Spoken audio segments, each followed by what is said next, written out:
ഞാൻ വെറും ഒരു സാധാരണക്കാരനാണ്. എൻ്റെ ഭാര്യയും മക്കളും അടങ്ങുന്ന ഒരു കൊച്ചു ലോകം, അതാണ് എൻ്റെ കുടുംബം. അതിനപ്പുറത്തേക്കൊരു ലോകം ഞാൻ സ്വപ്നം പോലും കണ്ടിട്ടില്ല. ആ സ്വകാര്യതയിലേക്ക് ക്ഷണിക്കപ്പെടാതെ ഒരു അതിഥി വന്നു. ഞങ്ങളുടെ കുടുംബം ശിഥിലമാക്കാൻ കെൽപ്പുള്ളൊരു അതിഥി. എല്ലാവർക്കും എന്ന പോലെ എനിക്കും എൻ്റെ കുടുംബം വലുതാണ്. അത് തകരാതിരിക്കാൻ ഞാൻ എന്തും ചെയ്യും.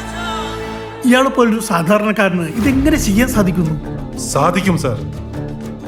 2 വർഷമായിട്ടാണ് പോലീസിന്റെ പുറകിൽ. And that man is a classic criminal and is scot free.